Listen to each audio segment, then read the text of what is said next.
Kepolisian Resor Cimahi selidiki kasus makanan bergizi gratis di Kecamatan Cipongkor, Kabupaten Bandung Barat. Polisi ambil sampel dari para korban sebagai langkah penanganan keracunan.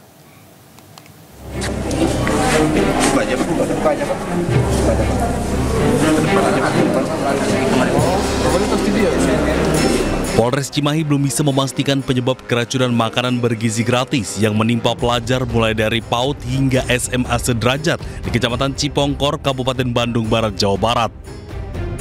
Polisi terus menyelidiki dan mengambil sampel muntah siswa untuk mengetahui penyebab keracunan. Tak hanya itu, tim kesehatan dan puluhan anggota juga dikerahkan untuk membantu korban keracunan. Personil kita turunkan berjumlah sekitar 320 personil. Untuk tindakan yang kita lakukan, pertama kita sudah mengambil sampel, baik itu muntahan dari korban dan sisa makanan yang dimakan oleh korban. Itu sudah kita kirimkan ke Labkesda Jawa Barat Bandung dan di Puslapor Mabes Polri di Bogor. Keracunan MBG terjadi di dua kecamatan, Cipongkor dan Cihamplas. Saat ini korban berjumlah 1.033 dan sudah mendapat perawatan di puskesmas serta rumah sakit yang berada di Kabupaten Bandung Barat dan Cimahi dan Kota Bandung.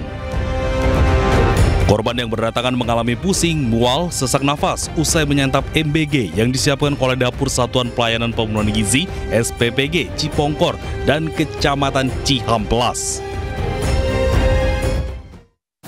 Sebelumnya, pemirsa, Kapolri Jenderal Listio Sigit Prabowo minta jajarannya perketat pengawasan kualitas makanan. Hal ini dilakukan guna memastikan makan bergizi gratis tersaji dengan aman dan higienis bagi para penerima manfaat.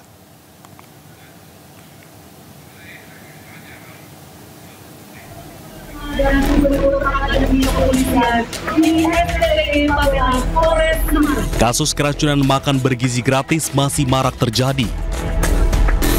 Guna cegah hal tersebut, Kapolri Jenderal Listio Sigit Prabowo meminta pengawasan kualitas uji klinis mulai dari proses memasak hingga pendistribusian harus ditekankan.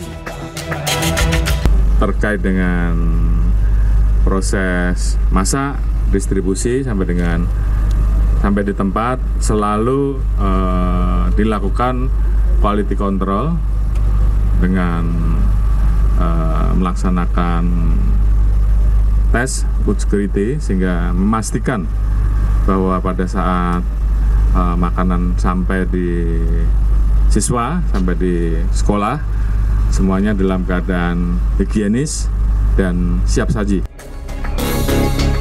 Hal itu disampaikan Kapolri saat meninjau langsung Satuan Pelayanan Pemenuhan Gizi yang dibangun Polres Semarang di Desa Kadirjo, Pabelan, Semarang, Jawa Tengah. Dalam kunjungannya di SPPG Polres Semarang, Kapolri juga memastikan bahan baku yang digunakan segar dan layak konsumsi, serta proses pendistribusiannya pun tepat waktu. SPPG Polres Semarang melayani 21 sekolah di wilayah Kadirjo, mulai dari TK hingga SMA, dengan jumlah penerima manfaat 3.977 siswa per hari. Hingga kini, Polri telah membangun 617 SPPG di seluruh Indonesia. 73 SPPG diantaranya berada di wilayah Polda Jawa Tengah.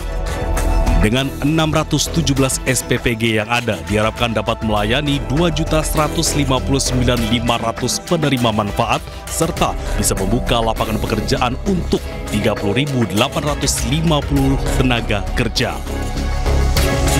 Dari Kabupaten Semarang, Jawa Tengah, Lurisa Lulu, iNews melaporkan.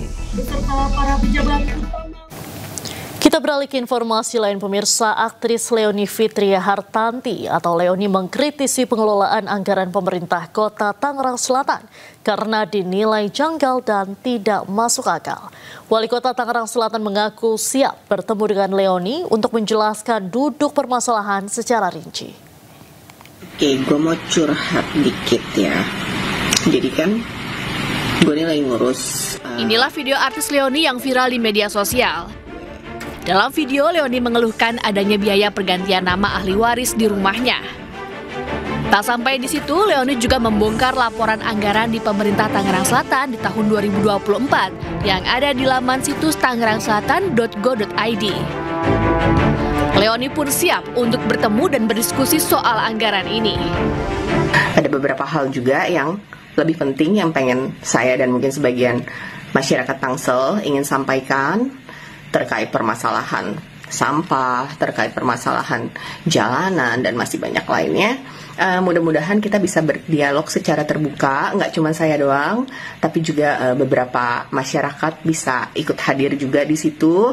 Yang pasti saya tunggu undangannya, Pak. Bisa bisa hubungi saya aja, terserah mau lewat cara apapun.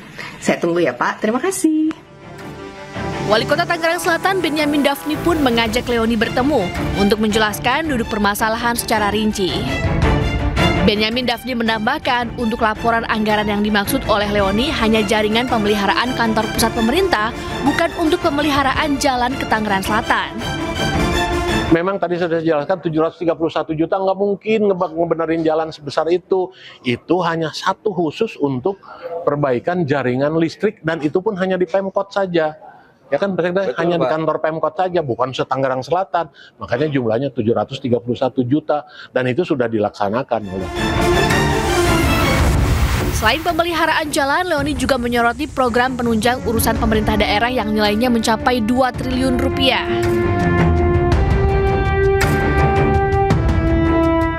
Dalam laporan ini, jumlah beban pegawai pemerintahan Kota Tangerang Selatan mencapai 1,2 triliun rupiah. Sementara anggaran untuk bansos yang diberikan untuk warga hanya sebesar 136 juta rupiah. Tim Liputan, iNews melaporkan.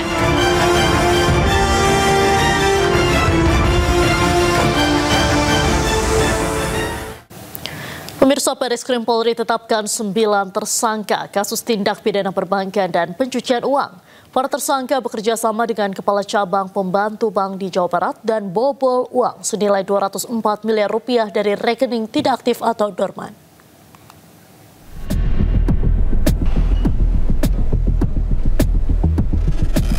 Direktorat Tindak Pidana Ekonomi Khusus Bareskrim Polri membongkar kasus pembobolan rekening dorman senilai 204 miliar rupiah. Dalam perkara ini, penyidik menetapkan 9 tersangka. Dirti Pideksus Bareskrim Polri Brigjen Helvi Asegaf menjelaskan modus para tersangka yakni melakukan akses ilegal untuk memindahkan dana dari rekening dorman. Jaringan sindikat pembobol bank dengan modus melakukan akses ilegal untuk pemindahan dana ke rekening di rekening dorman secara in absentia atau tanpa kehadiran fisik nasabah senilai 204 miliar rupiah yang terjadi pada tanggal 20 Juni 2025. Kesimpulan dari pertemuan tersebut, kami sampaikan bahwa jaringan sindikat pembobol bank yang mengaku sebagai Satgas Perempat Aset menjelaskan cara kerja serta peran masing-masing dari mulai persiapan, pelaksanaan eksekusi sampai tahap imbal balik hasil. Jaringan sindikat pembobol bank selaku tim eksekutor memaksa Kepala Cabang menyerahkan user ID aplikasi core banking sistem milik teller, dan Kepala Cabang serta apabila tidak mau melaksanakan akan terancam keselamatan Kepala Cabang tersebut beserta seluruh keluarganya. 2 tersangka dalam kasus ini merupakan tersangka dalam kasus pembunuhan Kepala Cabang Pembantu BRI Cempaka Putih Muhammad Ilham Pradipta yang sedang ditangani Polda Metro Jaya. Dari Jakarta, Amrina Rida, Rizky Solehudin, iNews melaporkan.